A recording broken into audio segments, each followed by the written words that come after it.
स्वागत है दोस्तों आपका हमारे इस YouTube चैनल पे। दोस्तों, इस वीडियो में आज हम आपको एक टेस्ट सीरीज करवाने जा रहे हैं जो कि बहुत ही महत्वपूर्ण है। और ये एक न्यू सीरीज के अंतर्गत ये करवाए जा रहे हैं, जिसमें देख लीजिए आप लोग का ये सारा टॉपिक जो है वो कवर किया जाएगा। ठीक है, और यहाँ पे लगभग सारा सिलेबस इसमें कवर किया गया है। और ये MCQ होगा विथ फुल एक्सप्लानेशन, यानी संपूर्ण व्याख्या के साथ इसमें आपको वस्तुनिष्ठ प्रश्न का प्रश्न और उत्तर करवाया जाएगा। ठीक है, और यहाँ पे सबसे इम्पॉर्टेंट ये है इस सीरीज में कि आपको टॉपिक वाइज करवाया जाएगा। जैसे भारतीय संविधान एवं राज्य व्यवस्था का बुक है, तो इसमें आपको पहला टॉपिक हो जाएगा भारत का संवैधानिक विकास से क्वेश्चन होगा, जो कि एग्जाम में पूछा गया है। और दूसरा हो जाएगा उद्देशिका से हो जाएगा। तो इसी तरह से करके एक एक करके इसमें आपको टॉपिक वाइज इसका टेस्ट करवाया जाएगा विद संपूर्ण व्याख्या के साथ। तो ये बहुत ही इम्पोर्टेंट होने वाला है। अगर आप संघ लोक सेवा आयोग या फिर विभिन्न राज्य स्तरीय परीक्षाओं के लिए अगर तैयारी कर रहे हैं, तो ये टेस्ट सीरीज उन सभी लोगों के लिए सामान्य रूप से उपयोगी होगा। ठीक है, और आप लोग देख सकते हैं कि इस न्यू सीरीज में हम लोग कौन कौन सा टॉपिक कौन कौन से चैप्टर से कंप्लीट करवाएंगे। यहाँ पे पूरा उसका सिलेबस है।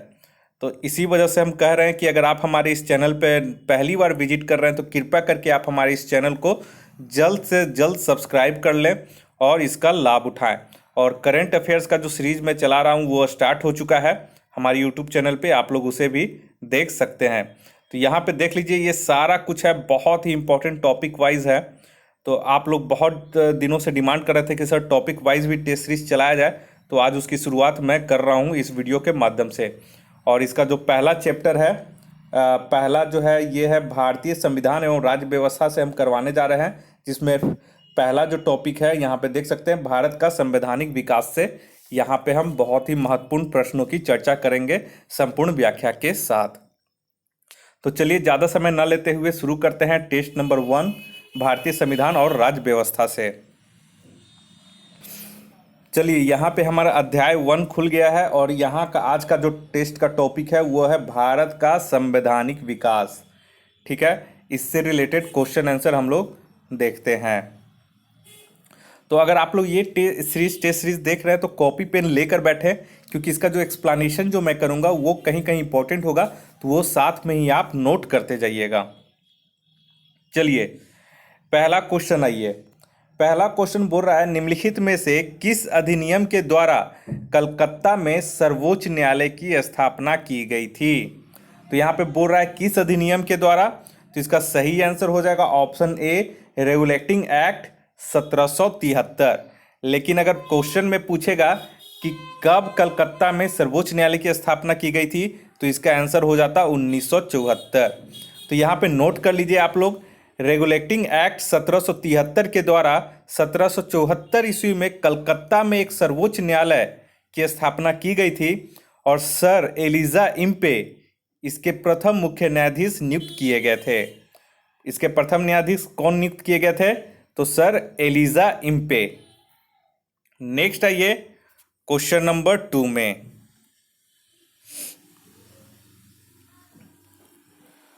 यहां पे देखिए क्वेश्चन नंबर 2,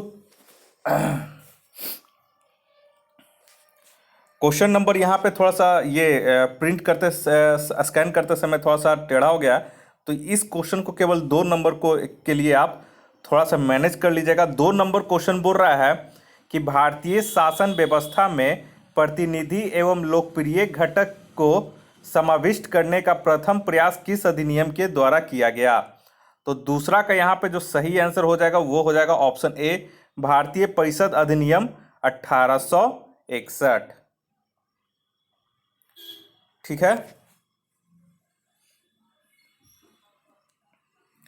और इसमें देख लीजिएगा कि भारतीय परिषद अधिनियम 1861 के द्वारा वायसराय की परिषद का विस्तार करते हुए पहले से निर्धारित 4 सदस्यों, जिसमें गृह, सैन्य, राजस्व तथा वित्त के अतिरिक्त विधि संबंधी विषयों हेतु एक 5वें सदस्य की नियुक्ति की गई थी। नेक्स्ट आइए तीसरा नंबर में।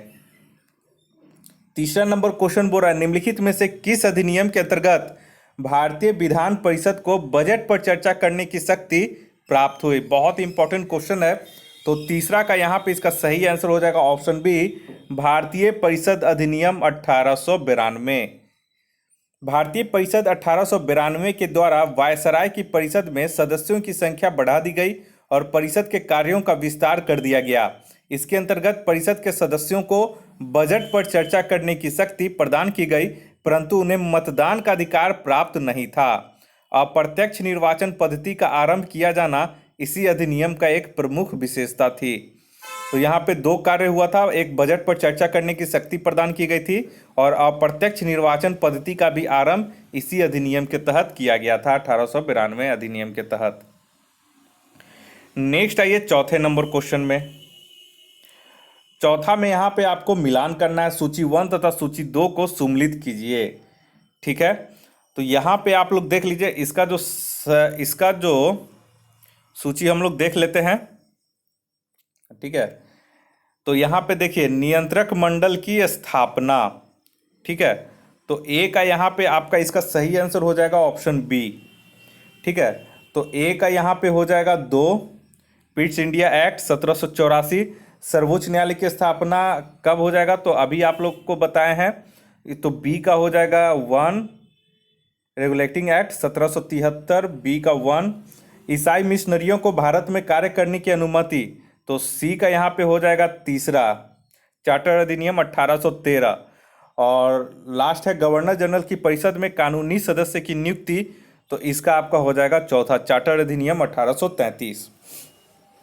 ठीक है, एक चीज़ और है, नोट कर लीजिएगा कि पिट्स इंडिया एक्ट 1784 के द्वारा कंपनी के राजनैतिक एवं व्यापारिक क्रियाकलापों को अलग कर दिया गया तथा कंपनी के राजनैतिक क्रियाकलापों के नियंत्रण एवं पर्यवेक्षण हेतु इंग्लैंड में 6 सदस्यीय नियंत्रक मंडल बोर्ड ऑफ कंट्रोल की भी स्थापना की गई थी पिट्स इंडिया एक्ट 1784 के तहत। वहीं पे अगर चार्टर अधिनियम 1813 की बात करें तो इसके द्वारा ईसाई मिशनरियों को भारत में धर्म प्रचार की अनुमति दे दी गई। साथ ही भारत में शिक्षा के लिए प्रति वर्ष 1 लाख रुपए व्यय करने का प्रावधान किया गया। तो ये दोनों 1813 का चार्टर अधिनियम के तहत इसमें प्रावधान किए गए थे। तो ये बहुत इंपॉर्टेंट टॉपिक है। अब आइए चार्टर अधिनियम 1833, इसके द्वारा बंगाल के गवर्नर जनरल को भारत का गवर्नर जनरल बना दिया गया। साथ ही गवर्नर जनरल की परिषद में एक विधि सदस्य लॉर्ड मैकाले की नियुक्ति की गई थी। तो इस तरह से इसका अन्य जो है वो उपयोगी इसका तथ्य है। नेक्स्ट आइए 5वां नंबर में। 5वां बोरा किस अधिनियम के द्वारा केंद्र में द्विसदनीय विधायिका बनाई गई? तो 5वां का इसका सही आंसर हो जाएगा ऑप्शन सी, 1919 के भारत सरकार अधिनियम द्वारा। ठीक है, तो भारत सरकार अधिनियम 1919 के द्वारा भारतीय प्रशासनिक व्यवस्था में अनेक सुधार किए गए। केंद्र में द्विसदनीय विधायिका की स्थापना की गई और इस अधिनियम के द्वारा प्रत्यक्ष निर्वाचन प्रणाली अपनाई गई एवं महिलाओं को भी मत देने का अधिकार दिया गया। इसके द्वारा प्रांतों में द्वैध शासन की स्थापना की गई। इस अधिनियम के द्वारा भारत में लोक सेवा आयोग का गठन किया गया और महालेखा परीक्षक की नियुक्ति का प्रावधान भी किया गया। इसे ही मोंटेग्यू चेम्सफोर्ड अधिनियम भी कहा जाता है। तो ये बहुत ही इसके इम्पोर्टेंट कुछ तथ्य हैं। नेक्स्ट आइए 6 नंबर में। 6 नंबर बोल रहा है निम्न में से किस अधिनियम के फलस्वरूप बर्मा को भारत से पृथक किया गया? तो छठा का इसका सही आंसर हो जाएगा option C, government of India act 1935। इसके प्रावधानों के द्वारा वर्ष 1937 में बर्मा को भारत से अलग कर दिया गया। ठीक है, तो इसका सीधा आंसर हो जाएगा भारत शासन अधिनियम 1935 के तहत बर्मा को 1937 में भारत से अलग कर दिया गया और उड़ीसा एवं सिंध नाम के 2 नए प्रांत बनाए गए। इस अधिनियम के अंतर्गत 1 अक्टूबर 1937 को दिल्ली में संघीय न्यायालय फेडरल कोर्ट की स्थापना की गई। तो एक क्वेश्चन और इससे निकल के आ गया कि दिल्ली में फेडरल कोर्ट की स्थापना किस अधिनियम के तहत की गई थी? तो इसका भी हो जाएगा 1935 government of India act. Next आइए 7वां नंबर में। 7वां बोला जा रहा है क्वेश्चन कि 1935 के अधिनियम द्वारा स्थापित संघ में अवशिष्ट शक्तियां किसको दे दी गई थी? तो सातवां का इसका सही आंसर हो जाएगा ऑप्शन सी, गवर्नर जनरल को। भारत शासन अधिनियम 1935 के द्वारा केंद्र तथा प्रांतों के मध्य शक्तियों का विभाजन 3 सूची, संघ सूची, प्रांतीय सूची तथा समवर्ती सूची में किया गया था और अवशिष्ट शक्तियों सहित विदेशी प्रतिरक्षा तथा कुछ आपातकालीन अधिकार गवर्नर जनरल को प्रदान किए गए थे। नेक्स्ट आइए 8वां नंबर में।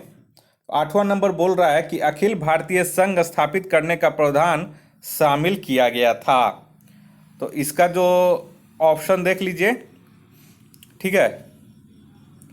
तो इसका सही आंसर हो जाएगा ऑप्शन ए, भारत सरकार अधिनियम 1935 में एक अखिल भारतीय संघ ऑल इंडिया फेडरेशन स्थापित करने का प्रावधान किया गया था, परंतु यह व्यवस्था लागू नहीं की जा सकी क्योंकि देशी रियासतों ने इसमें शामिल होने से इनकार कर दिया था।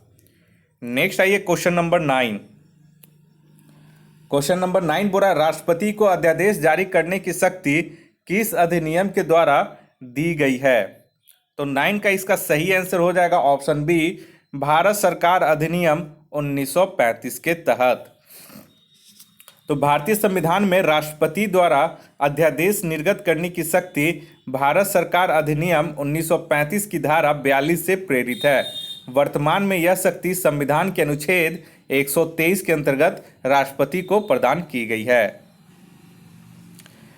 नेक्स्ट आइए 10 नंबर में। 10 नंबर बोल रहा है भारत की संघात्मक व्यवस्था निम्नलिखित में से किस देश से ली गई है? तो ये बहुत लोग को पता होगा, तो इसका सही आंसर हो जाएगा ऑप्शन ए, कनाडा से।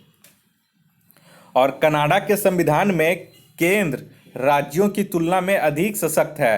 भारत में अवशिष्ट शक्तियां अनुच्छेद 248 पर विधि बनाने का अधिकार संसद को है और अनुच्छेद 201 के अनुसार राज्यपाल द्वारा किसी विधेयक को राष्ट्रपति हेतु आरक्षित करना आदि उपबंध भी कनाडा के संविधान से लिया गया है। तो ये चीज भी इसमें इंपॉर्टेंट है। नेक्स्ट आइए 11 नंबर में। 11 नंबर में सूची 1 और सूची 2 को मिलाया गया है, जिसमें राज्य के संविधान के तत्व और देश जिससे लिया गया है। तो यहाँ पे आप लोग देख लीजिए तो राज्य के नीति निर्देशक तत्व, तो ये तो आयरलैंड हो जाएगा, ए का आयरलैंड, ए का तीसरा।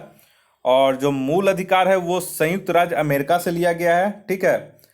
और समवर्ती सूची जो है, समवर्ती सूची तो ऑस्ट्रेलिया से लिया गया है, ठीक है। और भारत राज्यों का संघ है तथा संघ में अधिक शक्ति निहित है, ये जो आपका लिया गया है ये कनाडा से लिया गया है। तो यहाँ पे 4 है, यहाँ पे ऑप्शन 5 है, तो इसमें 4 में ही मिलान करना है। तो इस तरह से इसका आंसर डी हो जाएगा। नेक्स्ट आइए 12 नंबर में। 12 नंबर बोल रहा है कि भारतीय संसदीय प्रणाली ब्रिटिश संसदीय प्रणाली से किस विषय में भिन्न है कि भारत में। तो 12 का यहाँ पे देख लीजिए, 12 का जो हो जाएगा ऑप्शन डी, न्यायिक पुनर्विलोकन जुडिशियल रिव्यू की व्यवस्था में ये भिन्न है। तो यहाँ पे देख लीजिए इसका मतलब क्या होता है, ठीक है। तो ब्रिटिश संसदीय प्रणाली में संसद सर्वोच्च तथा प्रभुत्व संपन्न है। यहाँ पर कोई लिखित संविधान नहीं है और न्यायपालिका को विधायिका द्वारा निर्मित किसी कानून का न्यायिक पुनर्विलोकन का कोई अधिकार नहीं है, ठीक है। ये ब्रिटिश संसद में हो गया। जबकि भारत के संविधान में न्यायिक पुनर्विलोकन प्रत्यक्ष नहीं बल्कि अप्रत्यक्ष रूप से अनुच्छेद 13 में निहित है। इसके अंतर्गत कार्यपालिका के किसी आदेश या विधायिका के किसी कानून पर न्यायालय द्वारा पुनर्विचार करना और असंवैधानिक पाए जाने पर उसे रद्द कर देने का अधिकार है। भारतीय संविधान में न्यायिक पुनर्विलोकन की संकल्पना अमेरिका के संविधान से ली गई है। तो यहाँ पे ब्रिटिश संसदीय प्रणाली से और भारत की अगर तुलना करें तो ये न्यायिक पुनर्विलोकन जो है ये अलग है, क्योंकि ब्रिटिश में ये पुनर्विलोकन नहीं है जबकि भारत में ये लागू है, जो कि अमेरिका से लिया गया है। नेक्स्ट आइए 13 नंबर में। 13 नंबर बोल रहा निम्नलिखित में से कौन सा कथन सत्य है? तो 13 का यहाँ पे जो सही आंसर हो जाएगा वो हो जाएगा ऑप्शन ए, संयुक्त राज्य अमेरिका में सरकार की संघीय प्रणाली है। ये जो कथन है ये सत्य है, बाकी सभी इसमें असत्य है। तो देखिए, प्रारंभिक अमेरिकी संविधान परिसंघ की व्यवस्था करता था, परंतु अमेरिकी गृह युद्ध के पश्चात संघीय न्यायालय द्वारा दिए गए विभिन्न निर्णयों ने उसे संघीय स्वरूप प्रदान किया। संघात्मक व्यवस्था के अनुरूप अधिकांश विशेषताएं अमेरिकी संविधान में शामिल हैं, जैसे लिखित संविधान, स्वतंत्र न्यायपालिका, दोहरी नागरिकता, सर्वोच्च न्यायालय को न्यायिक पुनरीक्षण की शक्ति, राज्यों के अपने पृथक संविधानों की उपस्थिति। ये सब अमेरिकी संविधान परिसंघ की एक प्रमुख विशेषताएं हैं। नेक्स्ट आइए 14 नंबर में। 14 बोल रहा है, भारतीय संविधान में निहित मौलिक अधिकारों की अवधारणा किस देश के संविधान से ग्रहण की गई है? तो 14 का इसका सही हो जाएगा ऑप्शन सी, संयुक्त राज्य अमेरिका से। भारतीय संविधान में मौलिक अधिकारों फंडामेंटल राइट्स का विचार अमेरिकी संविधान से लिया गया है। भारतीय संविधान के भाग 3 में निहित मूल अधिकार अमेरिका के अधिकार पत्र बिल ऑफ राइट्स के समान है। इन अधिकारों को प्राकृतिक यानी कि नेचुरल और अपरिहार्य अधिकार भी कहा जाता है। नेक्स्ट आइए 15 नंबर में। 15 नंबर बोल रहा है, B.R. अम्बेडकर का संविधान सभा में निर्वाचन हुआ था। तो 15 का ये बहुत बार क्वेश्चन पूछा गया है, तो इसका सही आंसर हो जाएगा ऑप्शन बी, बम्बई प्रेसिडेंसी से। संविधान सभा के प्रारंभिक चुनाव 1946 में हुए थे, जिसमें डॉक्टर भीमराव अंबेडकर का निर्वाचन अविभाजित भारत के बंगाल प्रांत के पूर्वी भाग से हुआ था और देश के विभाजन के पश्चात यह क्षेत्र पाकिस्तान में चले जाने के कारण डॉक्टर भीमराव अंबेडकर बम्बई प्रेसिडेंसी के पूना संसदीय क्षेत्र से उपचुनाव में निर्वाचित होकर आए थे। तो इसका एक इंपॉर्टेंट ये तथ्य है। नेक्स्ट आइए 16 नंबर में। 16 नंबर बोला, डॉक्टर भीमराव अंबेडकर का जन्म और मृत्यु कब हुआ था? तो 16 का इसका सही आंसर हो जाएगा ऑप्शन बी, इनका जन्म जो हुआ था वो 1891 ईस्वी में हुआ था और मृत्यु जो हुआ था 1956 ईस्वी में हुआ था। तो भारतीय संविधान के निर्माण में मुख्य भूमिका निभाने वाले डॉक्टर भीमराव अंबेडकर का जन्म 14 अप्रैल 1891 में महू मध्य प्रदेश में हुआ था और इनकी मृत्यु जो हुई थी वो 6 दिसंबर 1956 ईस्वी को दिल्ली में हुई थी। तो ये पूरा डेट वाइज आप लोग इसे याद रखिएगा और कहाँ हुआ था और मृत्यु कहाँ हुआ था, ये सारा कुछ आप लोग स्थान भी याद रखिएगा। नेक्स्ट आइए 17 नंबर में। 17 नंबर बोल रहा है कि निम्नलिखित में से कौन अगस्त 1946 ईस्वी में गठित प्रथम अंतरिम सरकार का सदस्य नहीं था? तो इसका सही आंसर हो जाएगा option C, doctor S Radhakrishnan. Cabinet mission योजना के अंतर्गत अंतरिम सरकार का गठन 24 अगस्त 1946 में किया गया। अंतरिम सरकार के सदस्यों में जवाहरलाल नेहरू, डॉक्टर राजेंद्र प्रसाद, सरदार वल्लभ भाई पटेल, सी राजगोपालाचारी तथा जगजीवन राम आदि जैसे सदस्य शामिल थे, लेकिन डॉक्टर एस राधाकृष्णन अंतरिम सरकार के सदस्य नहीं थे, बल्कि वे स्वतंत्र भारत के पहले उपराष्ट्रपति चुने गए थे। नेक्स्ट आइए 18 नंबर में। 18 बोरा, भारत की संविधान सभा का प्रथम अधिवेशन कब प्रारंभ हुआ? तो 18 का इसका जो सही आंसर हो जाएगा ऑप्शन बी, 9 दिसंबर 1946 को। तो भारतीय संविधान की पहली बैठक 9 दिसंबर 1946 को हुई, जिसका अस्थायी अध्यक्ष डॉक्टर सच्चिदानंद सिन्हा को बनाया गया तथा संविधान सभा की पहली बैठक में मुस्लिम लीग जो था वो शामिल नहीं हुआ था अतः बैठक में 389 यानी कि 389 सदस्यों में से केवल 211 सदस्यों ने ही भाग लिया था। उसके बाद दूसरी जो बैठक 11 दिसंबर 1946 को संविधान सभा की दूसरी बैठक होती है, जिसमें डॉक्टर राजेंद्र प्रसाद को निर्विरोध संविधान सभा के अस्थायी अध्यक्ष के रूप में इन्हें चुन लिया जाता है। नेक्स्ट आइए 19 नंबर में।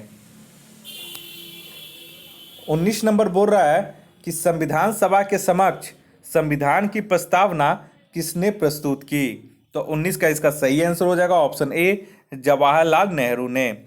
संविधान सभा की तीसरी बैठक 13 दिसंबर 1946 को हुई। इस दिन जवाहरलाल नेहरू द्वारा संविधान सभा के समक्ष संविधान की प्रस्तावना या उद्देशिका का प्रस्ताव प्रस्तुत किया गया। इस उद्देश्य प्रस्ताव के प्रारूप में भारत के भावी प्रभुसत्ता संपन्न लोकतांत्रिक गणराज्य की रूपरेखा प्रस्तुत की गई थी। इस प्रस्ताव में एक संघीय राज्य व्यवस्था की परिकल्पना की गई थी, जिसे सभी लोगों के लिए सामाजिक, आर्थिक एवं राजनैतिक न्याय आदि सुनिश्चित हो सके। इस प्रस्तावना को संविधान सभा द्वारा 22 जनवरी 1947 को स्वीकार किया गया। नेक्स्ट आइए 20 नंबर में। 20 नंबर बोल रहा है सूची 1 को सूची 2 से सम्मिलित कीजिए। तो यहां पे आप लोग देख लीजिए 20 नंबर का। तो यहां पे संविधान सभा के पहले उपाध्यक्ष, तो ये थे आपका, यहाँ पे याद रखिएगा, संविधान सभा के पहले उपाध्यक्ष जो थे वो H.C. मुखर्जी थे। उसके बाद आइए प्रारूप समिति के मूलतः एकमात्र कांग्रेसी सदस्य, तो इसका जो सही आंसर हो जाएगा ये हो जाएगा K.M. मुंशी।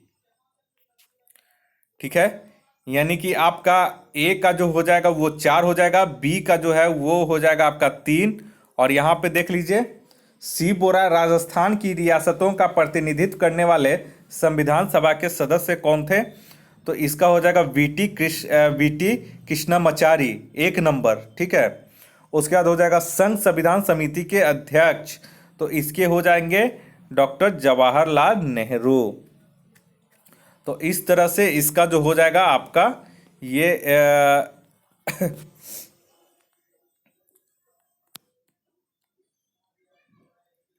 हाँ, इसका आपका इसमें छूट गया है। ठीक है, तो इसका सबका मैंने एक एक करके बता दिया है, फिर से एक बार बता देता हूँ। ठीक है, ऑप्शन जो था इसका मिलान करने वाला वो छूट चुका है स्कैन करने के दौरान, तो इसका हम फिर से एक बार बता देते हैं। संविधान सभा के पहले उपाध्यक्ष कौन थे? तो इसके पहले उपाध्यक्ष H.C. मुखर्जी थे। दूसरा है प्रारूप समिति के मूलतः एकमात्र कांग्रेसी सदस्य, तो ये थे K.M. मुंशी। उसके बाद तीसरा ये राजस्थान की रियासतों का प्रतिनिधित्व करने वाले संविधान सभा के सदस्य, तो इसके जो सदस्य थे ये थे वीटी कृष्णमाचारी। और चौथा है संघ संविधान समिति के अध्यक्ष कौन है? तो इनके अध्यक्ष थे जवाहरलाल नेहरू। नेक्स्ट क्वेश्चन आइए 21 नंबर में। भारतीय संविधान के निर्माण हेतु भारतीय संविधान सभा के कुल कितने अधिवेशन आयोजित किए गए थे? तो 21 का इसका सही आंसर हो जाएगा ऑप्शन सी 11। ठीक है, तो भारतीय संविधान के निर्माण में संविधान सभा को 2 वर्ष 11 माह और 18 दिन का समय लगा था, और इस दौरान इसके कुल 11 अधिवेशन, कुल अवधि 165 दिन में 11 अधिवेशन आयोजित किए गए थे। संविधान निर्माण पर कुल 64 लाख रुपए खर्च हुए थे। नेक्स्ट आइए 22 नंबर में। 22 बोल रहा है संविधान सभा में सदस्यों का निर्वाचन कैसे हुआ था? तो इसका सही आंसर हो जाएगा ऑप्शन डी, प्रांतीय विधानसभा के सदस्यों द्वारा। संविधान सभा के सदस्यों का निर्वाचन प्रांतीय विधानसभा के सदस्यों द्वारा अप्रत्यक्ष निर्वाचन पद्धति के आधार पर हुआ था। सामान्यतः 10 लाख की जनसंख्या पर एक प्रतिनिधि शामिल हुए थे।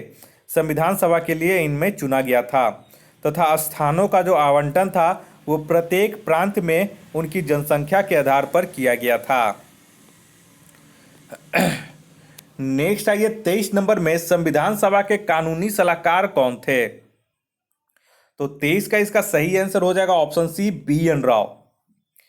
संविधान सभा के कानूनी सलाहकार लीगल एडवाइजर के रूप में सर बेनेगल नरसिंह राव, पूरा नाम याद रखिएगा, सर बेनेगल नरसिंह राव BN राव को नियुक्त किया गया। बाद में इन्होंने संयुक्त राष्ट्र सुरक्षा परिषद में वर्ष 1950 से वर्ष 1952 तक भारत का प्रतिनिधित्व भी किया था। नेक्स्ट आइए 24 नंबर में। 24 में बोल रहा है निम्नलिखित में से कौन भारतीय संविधान की प्रारूप समिति के सदस्य थे? तो प्रारूप समिति के सदस्य इसमें से कौन कौन से थे? तो यहाँ पे हम लोग देख लेते हैं। तो इसका सही आंसर हो जाएगा ऑप्शन सी, 1 और 3, यानी कि N. गोपाला स्वामी अयंगर और अल्लादी कृष्ण स्वामी अय्यर, ये दोनों जो थे प्रारूप समिति के सदस्य थे। तो इसका डिटेल में हम लोग देख लेते हैं।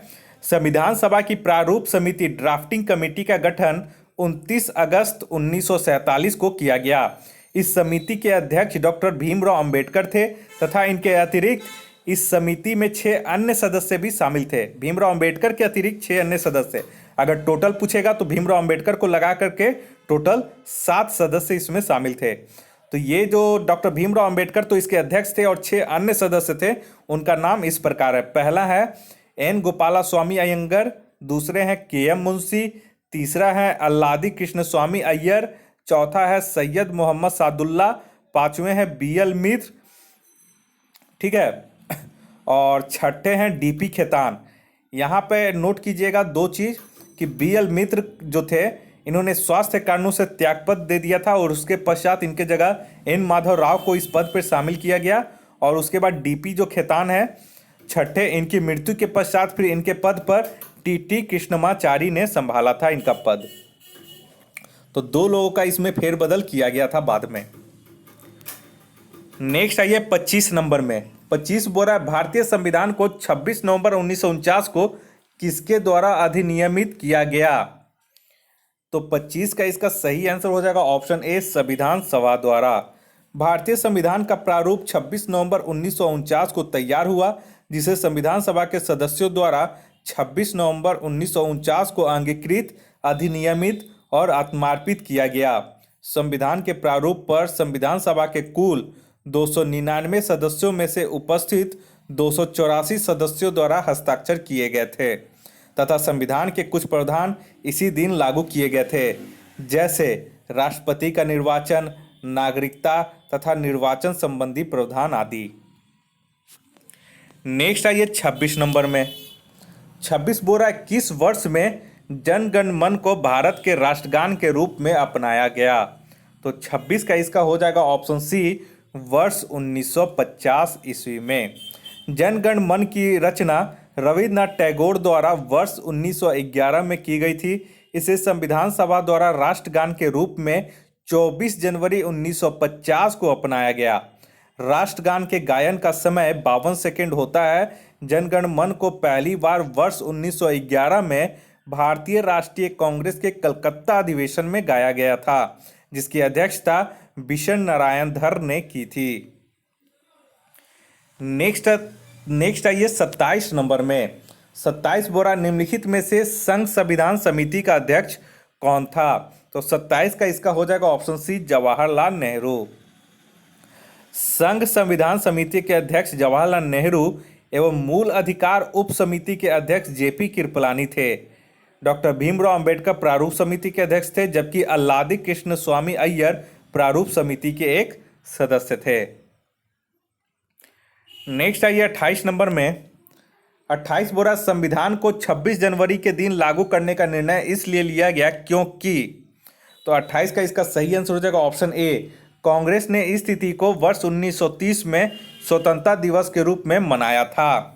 तो भारतीय राष्ट्रीय कांग्रेस के लाहौर अधिवेशन 31 दिसंबर 1929 में पूर्ण स्वराज की घोषणा की गई तथा 26 जनवरी को प्रति वर्ष स्वतंत्रता दिवस मनाने का इसमें संकल्प लिया गया था और इस अधिवेशन की अध्यक्षता जवाहरलाल नेहरू ने की थी। यही कारण है कि 26 जनवरी संविधान को 26 जनवरी के दिन लागू करने का निर्णय लिया गया। तो दोस्तों, इस तरह से करके जितने भी इम्पोर्टेंट क्वेश्चन पूछे गए हैं विभिन्न एग्जामों में और उसके तथ्यात्मक संपूर्ण व्याख्या के साथ मैंने इसमें डिटेल में बता दिया है, ताकि आप लोगों को कोई दिक्कत ना हो और समझने में दिक्कत ना हो। तो इसका जो मैंने एक्सप्लेनेशन किया है उससे भी आपका 3-4 क्वेश्चन उसमें भी बन जाता है। अतः आप लोग इस वीडियो को 1-2 बार 3 बार जितने बार भी हो सके, आपको जब तक अच्छे से समझ में आ सके तब तक आप लोग बार बार इसे रिवीजन कर सकते हैं अगर आपके पास समय है तो। अन्यथा इसे एक बार भी देख सकते हैं अगर आपको जल्दी से समझ में आ जाता है तो इस तरह से करके हमारा ये टॉपिक भारत का संवैधानिक विकास यहाँ पे अध्याय 1 का कंप्लीट हो चुका है और बहुत ही महत्वपूर्ण प्रश्नों का इसमें संकलन दिया गया है और खास करके इसका जो संपूर्ण मैंने व्याख्या किया है ये और भी महत्वपूर्ण इस टेस्ट सीरीज को बना देता है। तो अगर आप लोग विभिन्न कंपटीशन एग्जामों की तैयारी कर रहे होंगे तो आपको समझ में आ गया होगा कि ये सीरीज जो है टॉपिक वाइज टेस्ट सीरीज बहुत ही इंपॉर्टेंट होने वाला है। और आप लोगों ने इसका एक झलक देख चुका है अध्याय 1 में कि कितना ये महत्वपूर्ण इसमें प्रश्न और एक्सप्लेनेशन दिया गया है। तो इस तरह से करके आप हमारे इस यूट्यूब चैनल को ज्वाइन कर लीजिए इसी तरह का टेस्ट सीरीज पाने के लिए, क्योंकि इसका जो पीडीएफ है ये हमारे टेलीग्राम चैनल पे सेंड नहीं किया जाएगा। अतः आपसे गुजारिश है कि आप हमारे यूट्यूब चैनल को सब्सक्राइब कर लें और अपने अध्ययन में इसका लाभ उठाएं। तो इस वीडियो को देखने के लिए आप लोग का बहुत बहुत शुक्रिया। आपका दिन मंगलमय हो। धन्यवाद।